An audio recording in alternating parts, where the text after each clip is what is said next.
Hello dear aspirants, welcome to the north east PSC. आज हम लोग बात करेंगे आपका north east daily current affairs 18 जून का, यानी आज की जो नॉर्थ ईस्ट की रिलेटेड न्यूज़ है उसके बारे में की पॉइंट्स डिस्कस करेंगे। तो first we will start with the Sikkim. Sikkim से हम लोग स्टार्ट कर रहे हैं। Sikkim moves to turn organic success into new growth engine.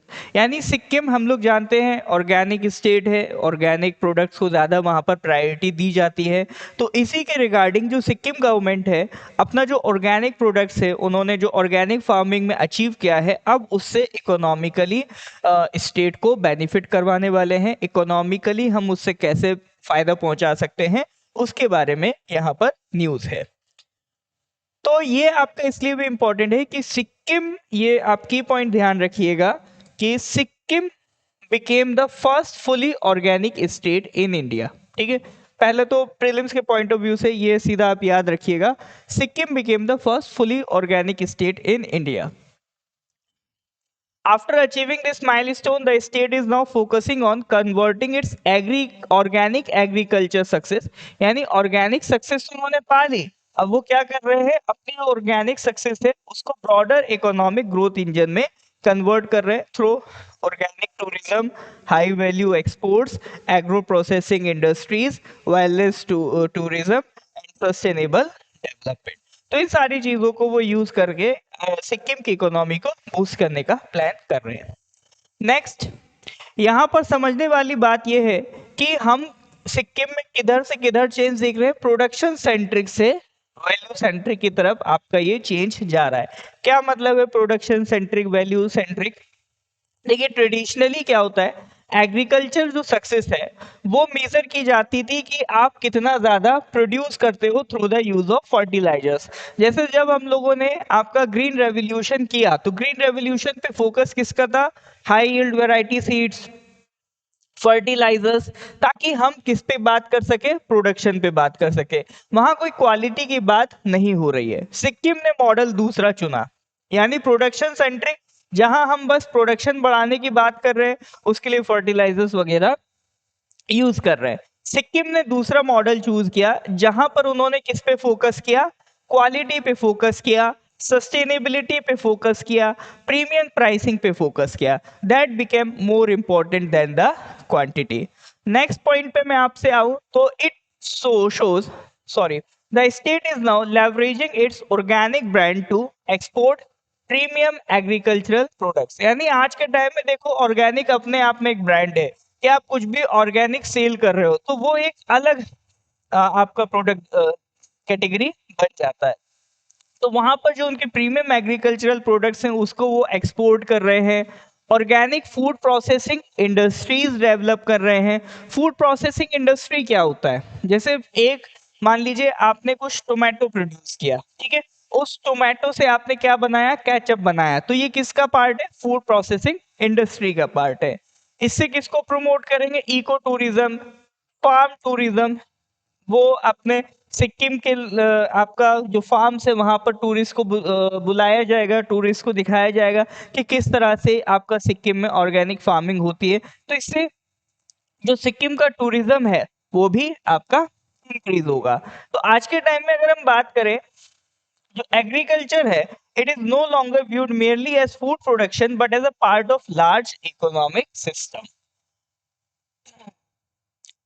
दूसरा, ये हमें क्या देखने को मिल रहा है यहाँ से?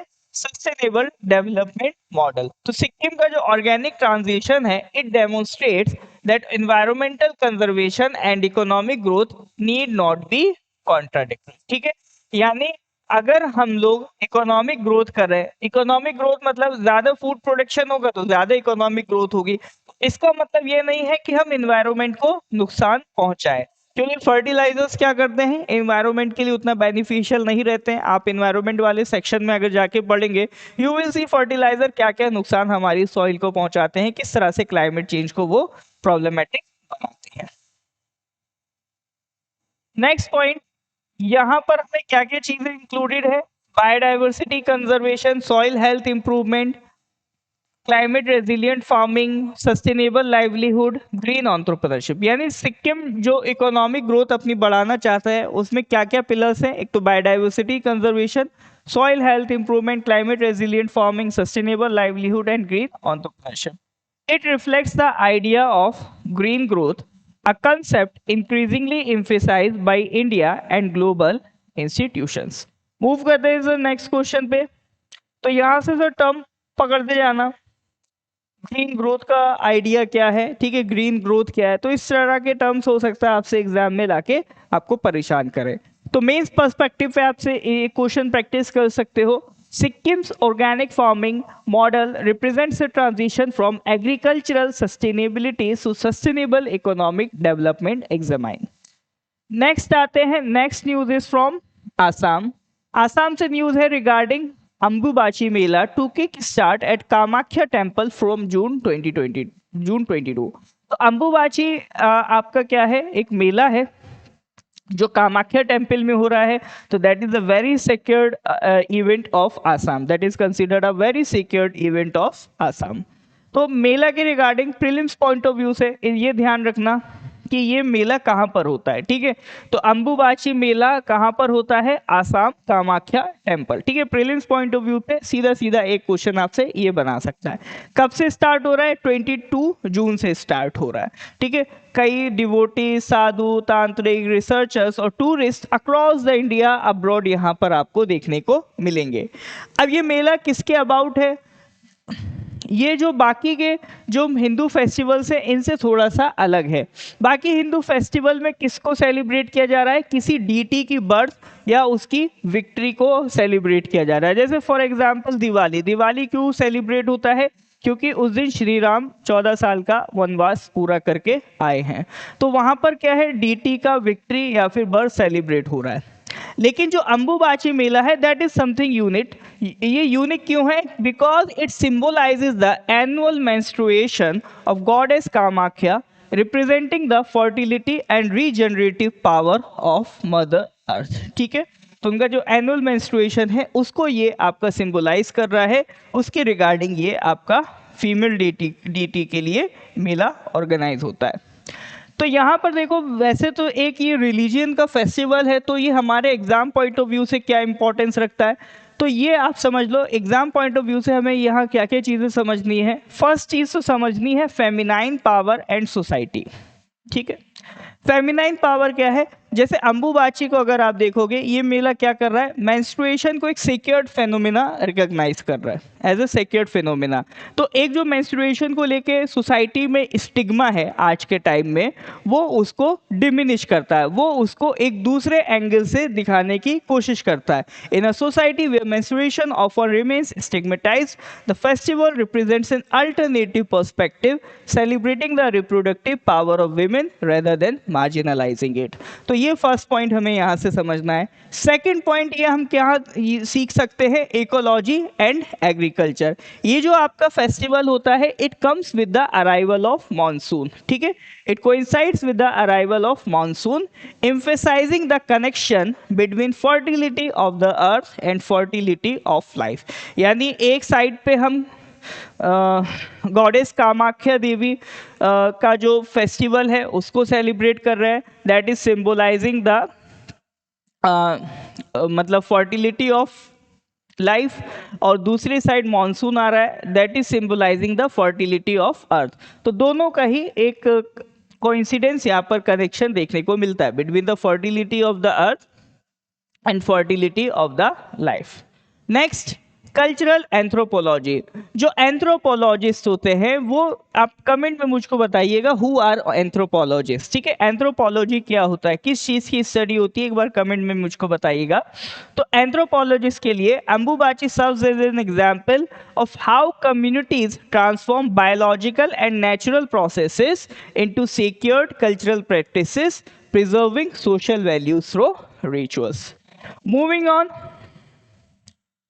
नेक्स्ट यहाँ से क्वेश्चन क्या देख सकते हो आप, discuss the significance of Ambubachi Mela in challenging traditional social perceptions regarding menstruation and women's reproductive health. तो ये आप यहाँ से क्वेश्चन प्रैक्टिस कर सकते हैं, स्पेशली अगर आप आसाम से देख रहे हैं तो आसाम पीसीएस के लिए इसको प्रैक्टिस कर सकते हैं। नेक्स्ट न्यूज इज फ्रॉम आपका मणिपुर। मणिपुर में जून 18 एक बहुत ही इम्पॉर्टेंट डे है। बहुत ही मेमोरेबल डे है, a day of unity, a day of sacrifice and a day of remembrance. तो इस दिन हुआ क्या था sir? This day is known as the great June uprising beyond identity towards collective destiny. तो ये सर कहानी है 18 जून 2001 की, the great uprising of 18 June 2001 that occupies a significant place in Manipur contemporary political history. तो ये आपका जो जून 2001 में एक्चुअली ऐसा क्या हुआ था? तो इसमें हुआ ये था कि आपका उस टाइम पे जो भारत सरकार है उसने जो नागा के आपका इंसर्जेंस ग्रुप है जैसे कि NSCN-IM उसके साथ एक सीज फायर एग्रीमेंट कर रखा था।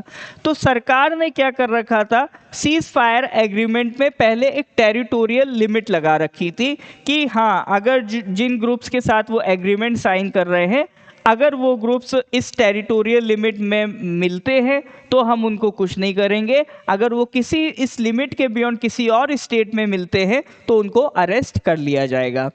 अब जो 2001 में क्या हुआ था, गवर्नमेंट ने ये जो सीज फायर एग्रीमेंट है इसको थोड़ा सा मॉडिफाई कर दिया।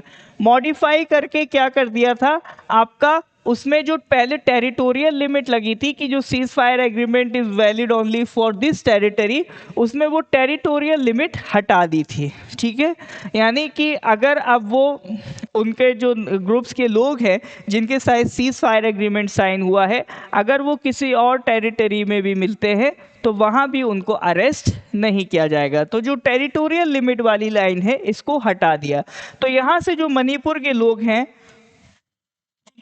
उनको ऐसा फील हुआ कि कहीं ऐसा ना हो कि सरकार मणिपुर को नागालैंड का हिस्सा मानने लगे, या जो ग्रुप्स का डिमांड था ग्रेटर नागालैंड उसमें मणिपुर का भी वो कुछ हिस्सा क्लेम करते हैं, तो कहीं ऐसा ना हो कि सरकार धीरे धीरे मणिपुर का ये हिस्सा उनको दे दे। तो इस तरह की एक बातचीत शुरू हो गई, एक ऐसा मैसेज चला गया मणिपुर के लोगों में, तो जिसके रिगार्डिंग फिर यहाँ पर प्रोटेस्ट स्टार्ट हुआ और इसी प्रोटेस्ट में कई सारे लोगों की जानें भी चली गई। तो ये जो जून 18 का डे है उसमें उन्हीं लोगों को याद किया जाता है जिनकी लाइफ लॉस हुआ ऑन द जून 18, 2001। ठीक है, it symbolizes the emotional relationship between people and their homeland. तो यहाँ से सर हमको ये भी आइडिया लग रहा है कि जो मणिपुर के लोग हैं वो अपने होमलैंड को लेके कितना कंसर्न है, कितना उससे प्यार करते हैं, कि वो नहीं चाहते हैं कि वो उनका टेरिटरी मणिपुर से अलग हो।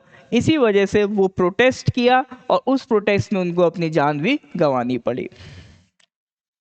ठीक है, तो एक मेमोरियल है आपका, the memorial at Kekrupat stands not only for sacrifice but also for the idea that citizens can shape political outcomes through public action। ठीक है, तो ये यहाँ पर ये मेमोरियल का नाम याद रखिएगा। पूछ सकता है, एक सवाल तो यही पूछ सकता है कहाँ पर है, दूसरा पूछ सकता है ये किससे रिलेटेड है। इससे क्वेश्चन बन सकता है, identity based mobilization can strengthen community consciousness but may also challenge social cohesion, discuss with reference to the north east region of India. ठीक है, तो ये क्वेश्चन देखो अगर इस तरह से डायरेक्ट आ जाएंगे तो शायद आप कॉन्टेक्स्ट नहीं समझ पाओ, तो इस तरह के कॉन्टेक्स्ट रहते हैं जिसकी वजह से हमें ये आपका देखने को मिलता है। नेक्स्ट हम लोग बात करते हैं, ये आपका न्यूज़ इज फ्रॉम मेघालय। तो मेघालय में क्या हुआ है, गवर्नमेंट एक माइनिंग पॉलिसी में चेंज कर रही है, एक माइनिंग पॉलिसी लाई है जिसकी वजह से जो आपका कोल माइनर्स है वो इससे थोड़ा सा नाराज हैं। तो coal miners reject government offer of small scale mining policy, the larger debate behind the headlines. तो प्रॉब्लम क्या है, देखिए कोल माइनर्स और जो ट्रेडर्स हैं वो डिससेटिस्फाइड है वहाँ की गवर्नमेंट से, जो स्मॉल स्केल माइनिंग है स्पेशली वो लोग। तो प्रॉब्लम क्या है कि देखिए सर 2014 में एनजीटी ने बैन लगा दिया था, मेघालय में एक रेड होल माइनिंग होती थी, तो it is a very hazards, कई लोगों ने इसमें अपनी जान खो दी है, एनवायरनमेंट के लिए भी बहुत लॉस वाली चीज़ है, एनवायरनमेंट को भी काफ़ी नुकसान होता है और इसमें लोगों की लाइफ भी बहुत रिस्क में रहती है रेड होल माइनिंग। तो कई बार तो यही पूछ लेते रेड होल माइनिंग हमें कहाँ देखने को मिलती है, तो ध्यान रखेंगे ये किससे रिलेटेड है, मेघालय से। तो मेघालय में जो रेड होल माइनिंग है उस पर बैन लगा दिया था एनजीटी ने 2014 में। कमेंट करके मुझे बताएंगे एनजीटी कब आपका बना था। ठीक है। The regulatory framework for scientific mining required a minimum contagious plot of 100 hectares to get a legal extraction lease. यानी फिर ये बोला गया कि भाई देखो ऐसे रेड होल माइनिंग तो नहीं कर सकते, एक प्रॉपर साइंटिफिक तरीका है माइनिंग का, उसी तरीके से आप कर सकते हैं। प्रॉब्लम क्या है, आप उस साइंटिफिक तरीके से अगर माइनिंग करोगे तो आपको एटलीस्ट कितना लैंड चाहिए, 100 हेक्टेयर्स ऑफ लैंड चाहिए। ठीक है, प्रॉब्लम क्या है, उसके लिए हमको 100 हेक्टेयर्स ऑफ लैंड चाहिए अगर हमें माइनिंग की लीज लेनी है। अब प्रॉब्लम यह है कि इंडिजिनियस लैंड होल्डिंग जो है मेघालय में वो बहुत ही ज़्यादा फ्रेगमेंटेड है, यानी किसी भी इंडिविजुअल के पास इतना बड़ा लैंड मौजूद नहीं है, हर किसी के पास थोड़ा थोड़ा लैंड मौजूद है। ठीक है, the land holding in Meghalaya is highly fragmented and privately owned. ठीक है, तो स्मॉल टाइम जो ट्राइबल लैंड ओनर्स है they do not own blocks that large, उनके पास इतने बड़े 100 हेक्टेयर्स तक के लैंड नहीं है जिसकी वजह से उनको माइनिंग करने को नहीं मिलेगा, तो उनके लिए तो लॉस है। इसलिए जो स्मॉल माइनिंग वाले हैं वो गवर्नमेंट के इस डिसीजन से नाखुश हैं। तो प्रोटेस्टर्स जो हैं वो यही कह रहे हैं 100 hectares is a corporate policy, 4 hectares is a survival policy. यानी हमारे पास तो भाई 100 हेक्टेयर्स नहीं, हमारे पास 4 हेक्टेयर्स है, उसी के हिसाब से करो। ठीक है, चलिए, तो यहाँ पर हमें ये भी समझना है कि ये सिर्फ और सिर्फ एक कोल इशू नहीं है, ये एक डेवलपमेंट डिलेमा भी है, गवर्नमेंट के लिए ये चैलेंज है। तो how can a state protect livelihoods without damaging the environment. देखो, coal mining provides employment to thousands of families in Meghalaya. At the same time, unregulated mining has historically led to environmental degradation, river pollution, land instability, and safety concerns. Policy makers are therefore attempting to balance three competing. यानी एक बड़ा challenge ये है कि land आपका जो coal mining है कुछ एनवायरनमेंट को भी नुकसान पहुंचाती है, तो उसको कैसे डील किया जाए। तो अनरेगुलेटेड जो माइनिंग है, यानी जो गवर्नमेंट के कंट्रोल में नहीं है या जो गवर्नमेंट की जानकारी के बियॉन्ड हो रही है, वो काफ़ी हद तक एनवायरनमेंट को डिग्रेड करती है। ठीक है, तो next, unlike many states where mineral resources belong largely to the government, Meghalaya has a distinct tribal land ownership system. तो मेघालय में क्या है सर, आपका 6 शेड्यूल है, वहाँ पर आपका ऑटोनोमस काउंसिल्स है, तो वहाँ पर जो लैंड ओनरशिप है वहाँ के जो इंडिविजुअल ट्राइबल पॉपुलेशन है उनके हाथ में है, स्टेट के कंट्रोल में एज सच डायरेक्टली लैंड आपका मौजूद नहीं है। तो जहाँ पर मेनली गवर्नमेंट को लैंड मिनरल रिसोर्सेज बिलोंग करते हैं अदर स्टेट्स में, मेघालय में ऐसा नहीं है, वहाँ पर ट्राइबल लैंड ओनरशिप सिस्टम मौजूद है। नेक्स्ट हम यहाँ से क्वेश्चन की बात करें तो environmental regulations often face resistance when they fail to accommodate local socio economic realities, examine in the context of coal mining in Meghalaya. तो इसको लिखने का ट्राई कीजिएगा। मूव करते हैं सर अगली न्यूज़। अगली news is from Tripura, farmers learning modern techniques under खेत बचाओ अभियान। ये क्या है सर, खेत बचाओ अभियान। ठीक है, तो त्रिपुरा में इसको लॉन्च किया गया है, जिसका पर्पस ये है कि आपका एग्रीकल्चर को प्रमोट करना। तो सबसे पहले तो यही ध्यान रखना, अगर कभी आपसे प्रीलिम्स में पूछ लेता है करंट अफेयर्स के नाम पे कि जो खेत बचाओ अभियान है वो किस स्टेट से रिलेटेड है, ये इनिशिएटिव कहाँ पर लिया गया है, तो आप किसकी तरफ जाएंगे, त्रिपुरा की तरफ जाएंगे। ठीक है, तो ऑब्जेक्टिव तो ये था कि भाई फार्मर्स को एजुकेट किया जाए about modern farming technique, sustainable agriculture, soil conservation, climate resilient farming, efficient water use and improved crop productivity. ठीक है, तो ये तो इसका ऑब्जेक्टिव था कि इन सारी चीज़ों के लिए फार्मर्स को एजुकेट किया जाए। तो इस तरह की जो कैंपेन्स हैं जैसे खेत बचाओ अभियान, ये बेसिकली क्या है, एक अवेयरनेस कैंपेन है जहाँ पर फार्मर्स को सिखाया जाएगा किस तरह से एफिशिएंटली क्रॉप प्रोड्यूस किया जा सकता है। फार्मर्स आजकल क्या क्या चैलेंज फेस कर रहे हैं, तो ये बहुत इंपॉर्टेंट लिस्ट है जो जनरली हमको देखने को मिलता है, आपसे डायरेक्ट पूछा जा सकता है मेंस में या इंटरव्यू में कि आज के टाइम में जो फार्मर्स है वो क्या क्या चैलेंज फेस कर रहे हैं। तो one is soil degradation, ground water level decline हो रहा है, मॉनसून का फिक्स नहीं है, एरेटिक हो गया है, फ्रिक्वेंट नहीं हो रहा है, मतलब टाइमली नहीं है, टेम्परेचर राइज हो रहा है, पेस्ट आउटब्रेक हो रहा है, और लैंड होल्डिंग्स फ्रेगमेंट हो रही हैं। तो ये अभी हमारे एग्रीकल्चर के चैलेंजेस हैं। ये आप किसी भी जगह पर जहाँ पर भी एग्रीकल्चर से रिलेटेड पूछा जाता है कि what are the current challenges we are facing in agriculture sector, तो आप इनको वहाँ पर भी यूज़ कर सकते हैं। चलिए, तो modern agricultural training it help farmers to adapt to these changing realities while ensuring long term training. ठीक है, तो जो मॉडर्न हमारी एग्रीकल्चरल ट्रेनिंग है, जैसे खेत बचाओ अभियान, ये सब क्या कर रहे हैं, ये फार्मर्स को हेल्प कर रहे हैं कि जो हमारी अभी मॉडर्न डे प्रॉब्लम्स आ गई, करंट में जो चैलेंजेस आ गए हैं, वो हम उनसे कैसे डील करें। तो it is basically an awareness campaign, awareness को बढ़ाने का काम कर रहा है। अब next, why Tripura matters in India's agricultural landscape. India के एग्रीकल्चरल लैंडस्केप में त्रिपुरा, या अगर हम बात करें नॉर्थ ईस्ट इंडिया, वो क्या स्पेसिफिक रखता है। यहाँ पर देखिए सर, बायोडाइवर्सिटी बहुत ज़्यादा है नॉर्थ ईस्ट वाले ओवरऑल रीजन में, ये यहाँ की स्पेशलिटी है। और ट्रेडिशनल एग्रीकल्चरल नॉलेज भी आपको काफ़ी रिच देखने को मिलती है। प्लस ट्रॉपिकल मॉनसून यहाँ पर है, ट्रॉपिकल रेन फॉरेस्ट है, रेनफॉल अच्छी यहाँ पर देखने को मिलेगी, 200 से प्लस देखने को मिलेगी। और एग्रीकल्चर पे डिपेंडेंस काफ़ी ज़्यादा यहाँ पर है। However, challenges such as shifting cultivation, difficult terrain, market access issues and climate vulnerability continue to affect agricultural growth। तो देखो, अगर पूछे भाई अपना नॉर्थ ईस्ट में एग्रीकल्चर क्यों बेनिफिशियल है एग्रीकल्चर के regarding out of all other states, north east के पास क्या स्पेसिफिक है, तो आप ये पॉइंट्स लिख सकते हो।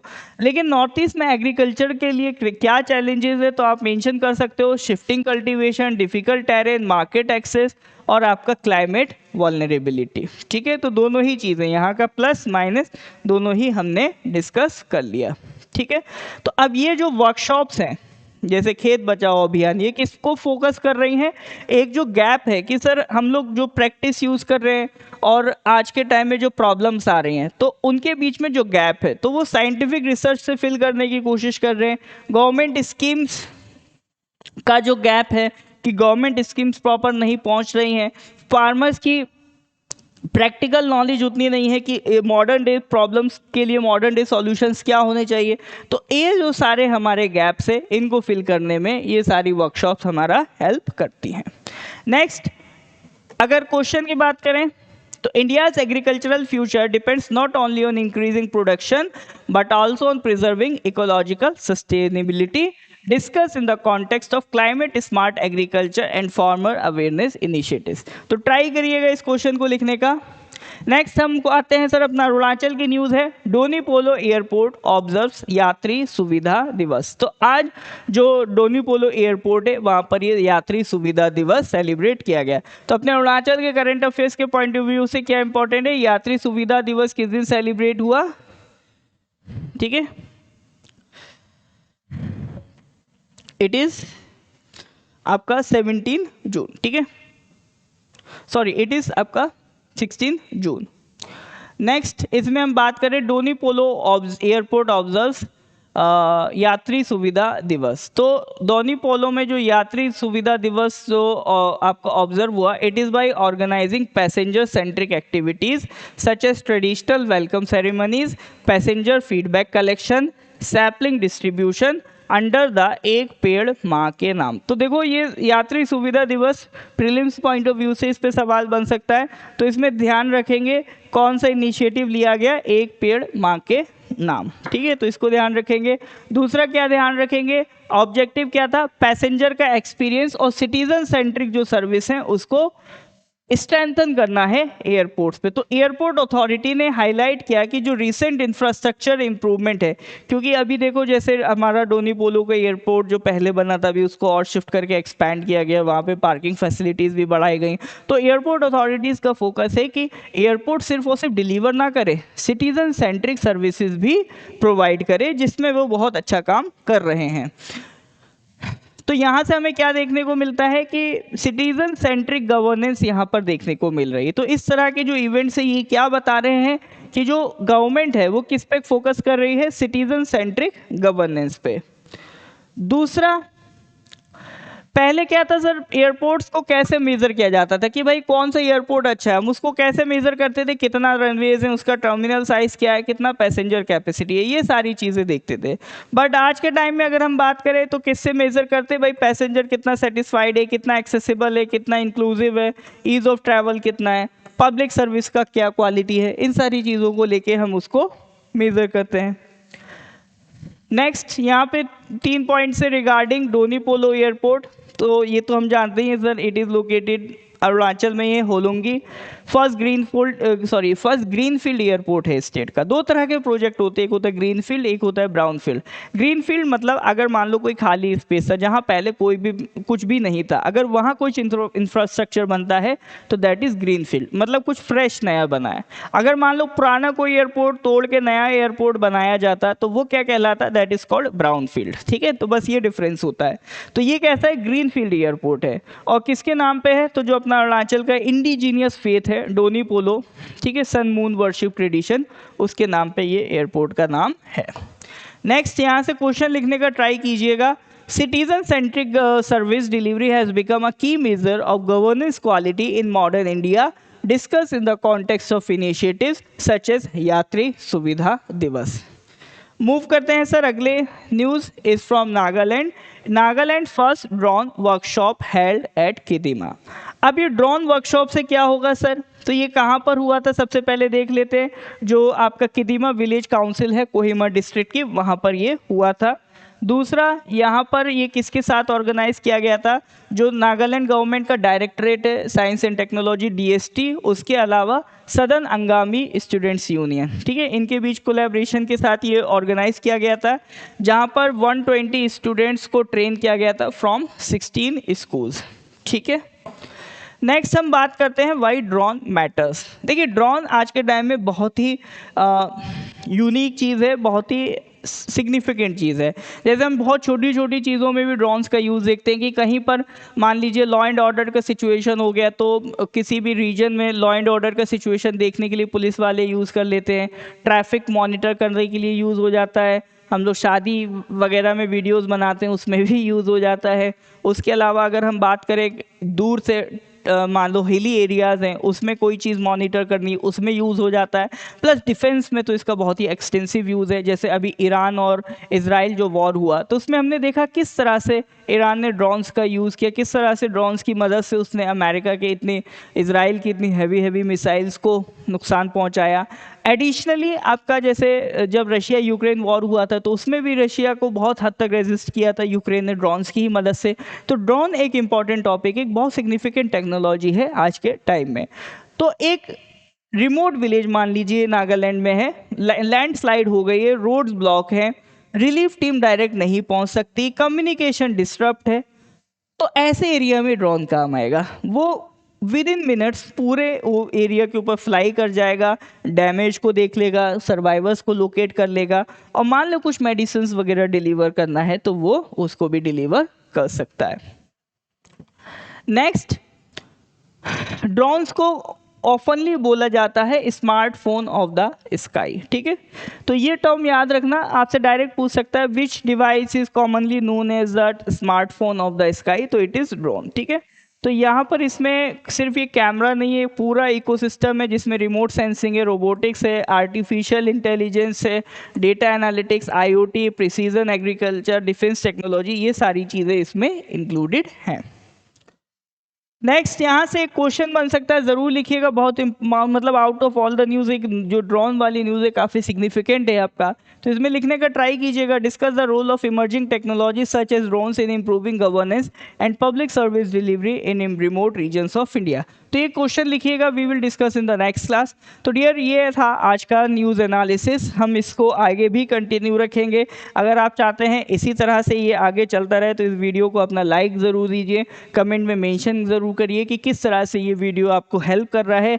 अगर आपका इसमें सपोर्ट रहेगा तो हम इसको डेफिनेटली कंटिन्यू करेंगे, क्योंकि ये सारा जो कंटेंट बनाया जा रहा है आप ही के लिए बनाया जा रहा है। अगर आप इसको नहीं पसंद करेंगे तो इसको कंटिन्यू करने का कोई मतलब नहीं है। तो मेक श्योर करिए आपका जो कमेंट है वो वीडियो के लाइक्स में, सब्सक्राइब्स में ज़रूर रिफ्लेक्ट हो। ठीक है, चैनल को सब्सक्राइब ज़रूर कर लिए। ये जो चैनल है हमने स्पेसिफिकली इसी पर्पज़ के लिए बना रखा है कि हमारे नॉर्थ ईस्ट के जितने भी पीसीएस के एस्पिरेंट्स हैं वो इसमें कनेक्ट हो पाएँ। यहाँ पीसीएस के रिगार्डिंग सारा आपको मटेरियल प्रोवाइड किया जाएगा, कंटेंट मिलता रहेगा पीसीएस के अकॉर्डिंगली। तो मेक श्योर करिए आप इस चैनल को ज़रूर सब्सक्राइब करें। मिलते हैं सर अगली क्लास में। Thank you very much.